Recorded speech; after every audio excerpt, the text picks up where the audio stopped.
हुई और एफआईआर में जो मुलजिम जो है ज़ेर हिरासत है 2 दिन का जिस्मानी रिमांड पुलिस को मजिस्ट्रेट साहब ने दिया। लेकिन बसा औकात इसकी बहुत सी मिसालें हैं और इससे कबल जी भी बहुत से वाक़यात ऐसे हुए हैं कि जहाँ इन्हें जिस्मानी तशद्दुद का निशाना बनाया गया और नापुख्तगी का सबूत है कि आप ये भी नहीं देखते कि कब किस वक्त कोई मौका है और नहीं है आप किसी को तशद्दुद का निशाना बनाएं। और ये महज मियाँ बीवी तक ये असूल महदूद नहीं है, ये असूल जो है ये यूनिवर्सल है।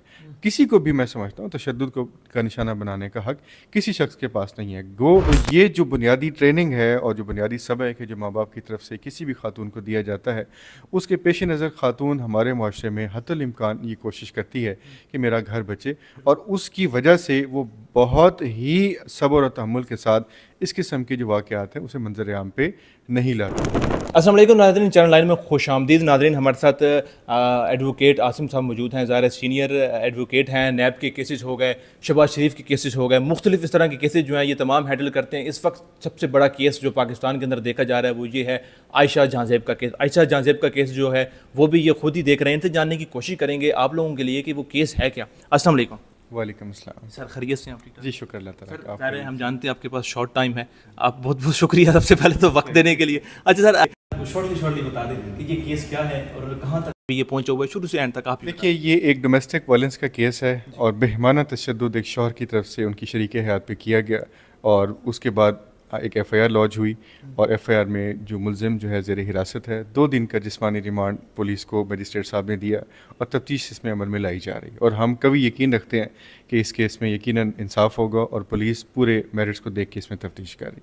अच्छा सर, 9 साल से माशाल्लाह से वो शादीशुदा थे, तो कब से ये जो कहते हैं कि मारपीट है या गाली गलौज कब से शुरू थी? देखिए, इसका दौरानिया तो शायद बयान करना मुमकिन ना हो, लेकिन बसा औकात इसकी बहुत सी मिसालें हैं और इससे कबल जी भी बहुत से वाक़यात ऐसे हुए हैं कि जहाँ इन्हें जिस्मानी तशद्दुद का निशाना बनाया गया।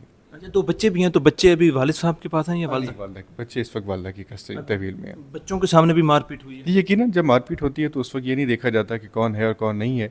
ये आपकी बेसिकली ज़हनी कमज़ोरी और नापुख्तगी का सबूत है कि आप ये भी नहीं देखते कि कब किस वक्त कोई मौका है और नहीं है आप किसी को तशद्दुद का निशाना बनाएं। और ये महज मियाँ बीवी तक ये असूल महदूद नहीं है, ये असूल जो है ये यूनिवर्सल है। किसी को भी मैं समझता हूँ तशद्दुद का निशाना बनाने का हक़ किसी शख्स के पास नहीं है। गो कि आपका उससे किस कदर इख्तिलाफ क्यों ना हो, लेकिन आपको कतई ये इख्तियार नहीं है कि आप किसी के साथ बदतहज़ीबी या आप जो जुल्म जबर से पेश हैं। अच्छा चलें, क्योंकि ज़ाहिर ये एंकर थी, इंडिपेंडेंट खातून थी और ज़ाहिर एंकर थी तो उनके रिसोर्सेज भी थे, इन्होंने केस लड़ भी रही हैं। कोई ऐसी खातून ज़ाहिर है जो घरेलू खातून है, उनके लिए आप क्या कहेंगे? अगर उन कोई ऐसा केस वो फेस कर रही हैं तो उनको क्या करना चाहिए? देखिए, ये जो असूल है आज से 1400 साल पहले हमारे नबी पाक ने भी और हज़रत इमाम हुसैन अलैहिस्सलाम ने वज़ा कर दिया था कि जुल्म के बढ़ने में मज़लूम की खामोशी का बहुत बड़ा हाथ होता है। यहाँ 2 जो मैं समझता हूँ मूजबात हैं इस सारे मामलात के कि जहाँ जिनसी जो तशद्दुद है या डोमेस्टिक वायलेंस है इसको रिपोर्ट नहीं किया जाता। पहली बात तो ये कि हमारी ख़वातीन का अदम इत्मीनान होना, अदम एतमाद होना हमारे जो कानून नाफिज करने वाले इदारे हैं उन पर। उसके बाद उनकी जो ओवरऑल एक ट्रेनिंग है घर में कि कुछ भी हो जाए, मैंने तलाक नहीं लेनी, मैंने अलहदगी नहीं इख्तियार करनी, मैंने अपना घर नहीं उजाड़ना। तो ये जो बुनियादी ट्रेनिंग है और जो बुनियादी सबक है जो माँ बाप की तरफ से किसी भी खातून को दिया जाता है, उसके पेश नज़र खातून हमारे माशरे में हत्तुल इम्कान ये कोशिश करती है कि मेरा घर बचे, और उसकी वजह से वो बहुत ही सब्र और तहम्मुल के साथ इस किस्म के जो वाक़यात हैं उसे मंजर आम पे नहीं लाती। लेकिन इसके बरक्स आप देखें, मशीनरी हमारी मौजूद है। यहाँ वुमेन प्रोटेक्शन जो एक्ट है पंजाब, वो बहुत ज़्यादा मैं समझता हूँ एक मौसर कानून साजी है और इसमें बहुत सी ख़वातीन की दादसी भी हो रही है, रिलीफ भी मिल रहा है, उनको प्रोटेक्शन भी मिल रही है।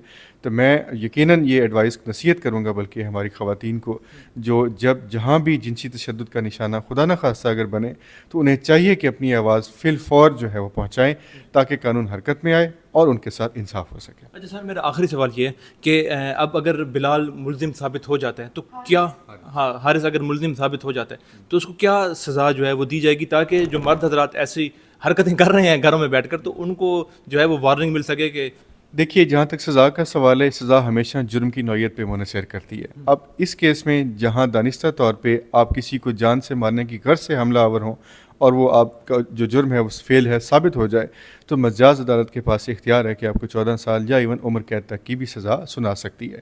اور تاہم یہ پھر بھی میں کہوں گا کہ یہ جو تفتیش کا جو حتمی نتیجہ ہے اس پہ منحصر کرتا ہے کہ کون کون سی دفعات جو ہیں تعزیرات پاکستان کے تحت عائد ہوتی ہیں، اور پھر ان کا حتمی جو ٹرائل جو ہے وہ جو کمپیٹنٹ کورٹ کرے گی، تب یہ دیکھا جائے گا کہ کتنی سزا ہو سکتی ہے اور کتنی نہیں ہو سکتی. چلیں وکیل صاحب، آپ کا بہت بہت شکریہ آپ کے قیمتی وقت کا. جی ناظرین، بالکل اگر آپ میں سے کوئی ایسا شخص یا ایسا شوہر ہے جو اپنی بیویوں کو تماچے مارتا ہے، تو اب آپ کی بیوی آپ کے منہ پر ایسا تماچا مارے گی کہ آپ کو ساری عمر جو ہے وہ جیل میں گزارنا پڑ جائے گی. عاصم صاحب جو ہے اس وقت میدان میں آ چکے ہوئے ہیں. مجھے دیجیے اجازت، اللہ نے کے بعد.